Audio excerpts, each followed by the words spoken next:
wanted to really sit here and make this video today because I know that if I have been struggling, that there are so many of you who have also been struggling.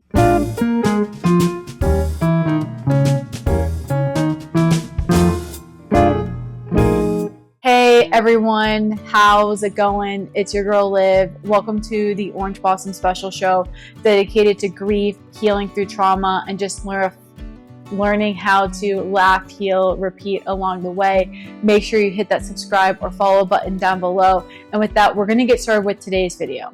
So I wanted to make this video today. I'm titling it Good Grief because to me it's like a funny saying, but also you're going to have good and bad seasons when it comes to grief, okay?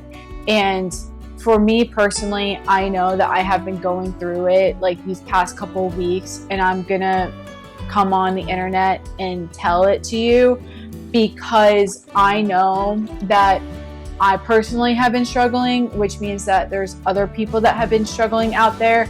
And if I can come on here and give peace or give comfort to one person, then everything that I do, I personally find is worth it. Because grief, there's no one size fits all. And the one thing to understand if you have just lost a loved one, or maybe you've just lost a job, is that grief is an ever-moving goalpost. It's an ever-moving finish line. There are going to be some days where you feel closer to the goalpost and the finish line than others, but that doesn't mean that you're not doing the work to get there. And I know, like, I have crashed out so many times. If you aren't young and hip, crashing out essentially means that you've just been having mental breakdowns. And my friends have also been telling me that they've been having mental breakdowns. So I know I'm not the only one. And I personally have found that, like, there's different seasons when it comes to grieving, and there's going to be different stages, and some seasons are going to feel easier than others, and that is important to dictate. And I think it's important to know, when you're having intense feelings and you're really hurting, to understand that it's a feeling and that the season shall pass and that things will eventually get better, but it still takes time to get there. And I know for me, it's the month of March. I lost my Irish grandfather in October, and personally, I feel like for this month is more so the feelings of all of that coming up now, because when I don't know what it is about things just happening when I have to go to funerals, but like the day of my grandfather's funeral was the day Tampa was getting hit with, I think it was like our third hurricane.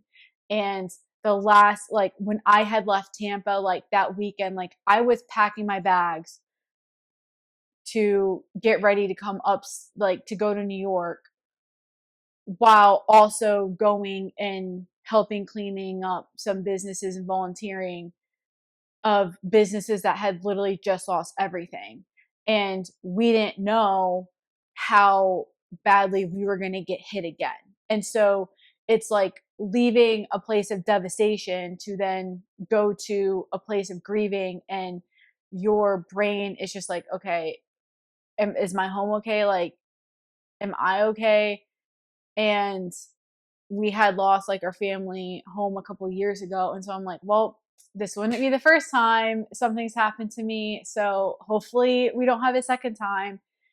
And I think that being said, when it comes to grieving people and it comes to grieving relationships, or maybe it's grieving a pet, it's that everyone's situation is going to look different. And I feel like the thing is that everyone's relationship with a person, pet, job relationship is different.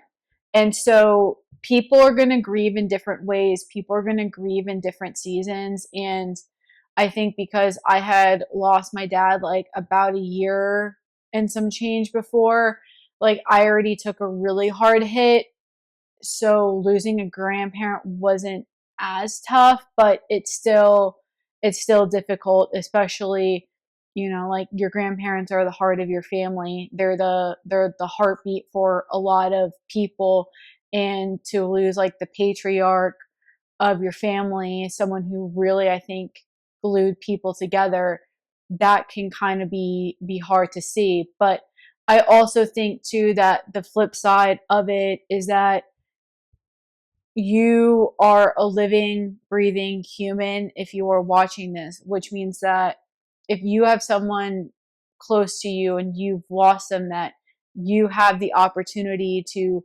continue their legacy, to do good works that they did, um, and to continue to let their spirit live through you and do good things through you as well. And I think for me, like the similarities between my grandfather passing and my father passing is that both of them were generous people who wanted to help others, who everyone loved. And being around those types of people has made me want to be a generous person, be a kind person, help as many people as I can possible, and just instilled in me, I feel like, especially like being Irish, growing up Irish Catholic, is that you're lucky in that. um I think there's just something different, and every single family has something special about them.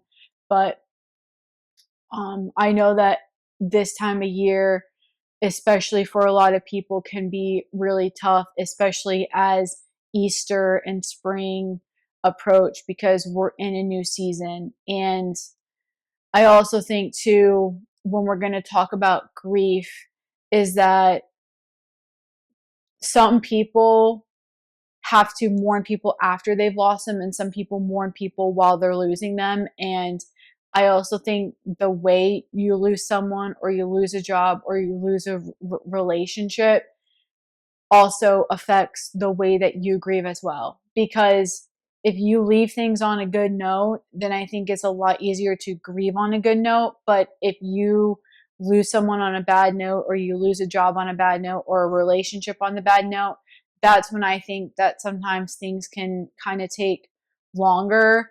And again, no one should ever tell you, oh, it wasn't that serious, or oh, you weren't that close to that person, so you shouldn't be grieving as much. At the end of the day, no one really knows the pinpoint for how much you hurt, except for you. And if there is one pet peeve of mine, it is when people are like, well, my situation isn't as bad as yours, but that doesn't mean that you aren't also hurting. And I just think our society, we have this comparison game of, well, I'm better than you, or I'm hurting more than you, or you don't have it as bad as that person. But that doesn't mean that you aren't in a tough situation. That doesn't mean that you aren't in a tough spot. And yes, things could be worse, but things could also be better. And I think part of my my grieving has been the fact that you have to grieve your past with people. And it is, you don't know what the future looks like until you get there. And I feel like sometimes what ends up happening is we want to focus on the future that's ahead of us, because we need something to yin and lean towards. But what happens when we do that is we don't take the time to process what is behind us and what we're currently sitting in. And sometimes for me, that honestly is what leads to my crash outs, because I always think, well, I wish I could go back to X, Y, and Z, but we're not there. You're in the now. You don't know what's on the other side till you get there. And I think part of learning to grieve, and learning to grieve well, is that surrender aspect that, for me, honestly, it's taken a long time for me to get towards, because I would like have this thing come up or this thing come up. And it's not until you are out of the trauma and out of traumatic seasons where you kind of have an opportunity to sit and let your brain think. The thing with,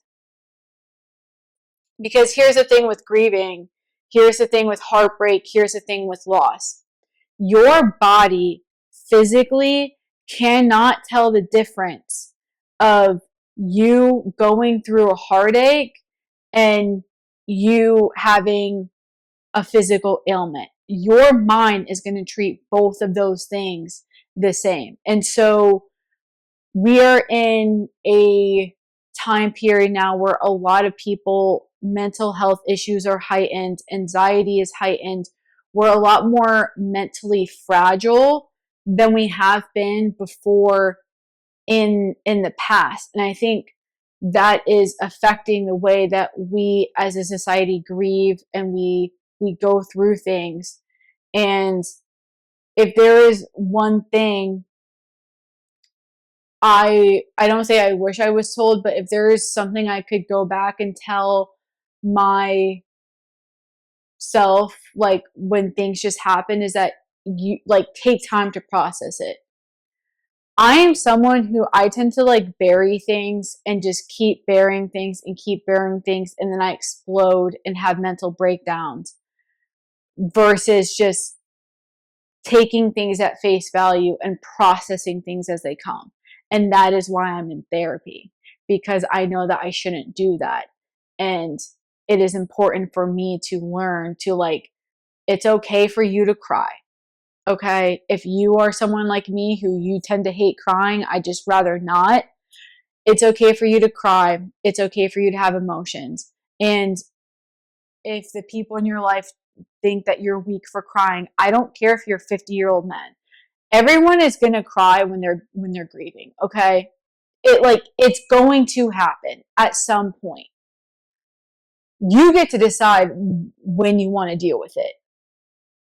And I know, like, for me, I guess I could say I was in denial, but it's like I have been in these seasons where I could have never predicted what I would have gone through in my life ever. And for me, I think so much of my heartbreak with the grief of my dad has been not just like the grief of my dad, but everything that was happening simultaneously along with it. And just thinking I would have things, not knowing that those things wouldn't come. And there was no way for me to predict what my future would be like or what my now would be like. There was no way. And that's another thing too, is like you get hit with this thing and then you have no idea what's on the other side of it.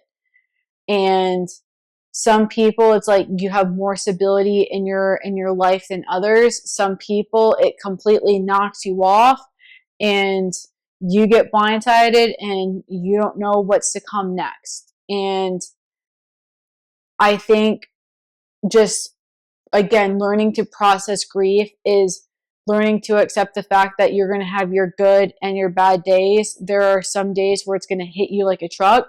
There are some days where you are going to feel like you are steps in front of the finish line. Different seasons are going to be different. Different months are going to bring up different emotions. Different holidays are going to bring up different things. Okay. And I think too, is like, it's so important to have a good support system where you can be open and honest with your friends with how you're feeling and not have people brush feelings away. And also, on the flip side to that, sometimes the answer is just being around people you love. So, because there's some times where you're just not going to know what to say to people and they don't know what they need to hear either. They just need to be around people.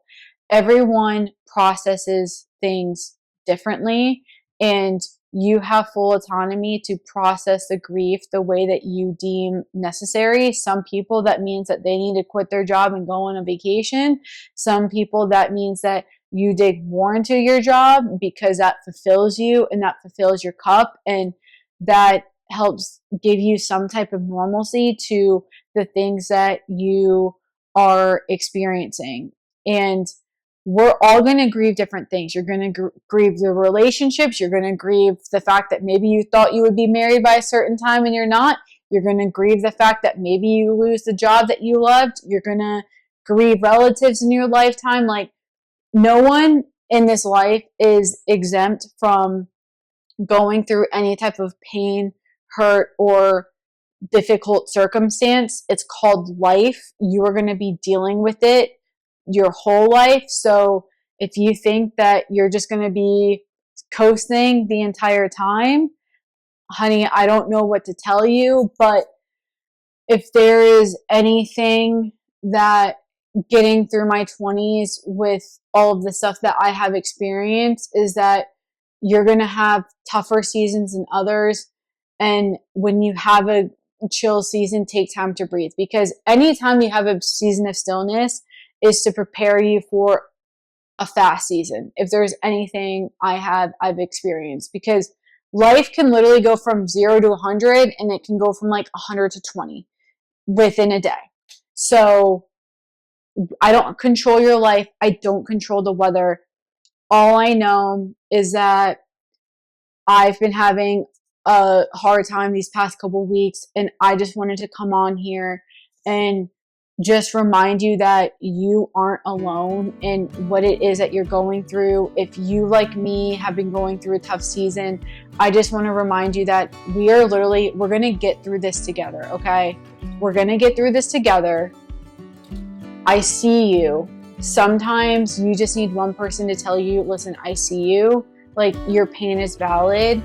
It's going to come and go in waves. Take it, process it, write down things that fill your cup up. But again, like, I feel like there's good ways to handle grief. There's good seasons of grief. There's bad seasons of grief. I think for me, like, even though I've been crashing out, like, it's been a quote unquote good season because I've been able to like really process things and remember things and just have a season of thankfulness for the fact that I've lost like some incredible people in my life, and it just fuels me to do good and do better and just to be a blessing to those around me. And I always say too is that if you are going through a tough season, do something nice for someone. Take someone to coffee, take someone to dinner, go buy your friends drinks. Like, it will make you feel better. I promise. Sometimes giving to other people, even if we are going through it, it's another way to fill your cup, because it takes the focus off of you and off of what you're going through, and it puts it on other people and allows you to hopefully make other people feel better. You're not alone. You aren't the only one that's gone through your circumstance. And again, whoever you are grieving, whatever you've lost, I'm here to give my condolences to you, and I just want to remind you I'm here for you. Enjoy. I'm here for you. You're doing better than you think you are. It's okay to take a deep breath. It's okay to cry, but it's preferable if you cry at the dive bar over a Miller Lite. Anyway, thank you for choosing to listen to me. Make sure you hit that follow, subscribe button. I'll see you guys on the next episode. Bye!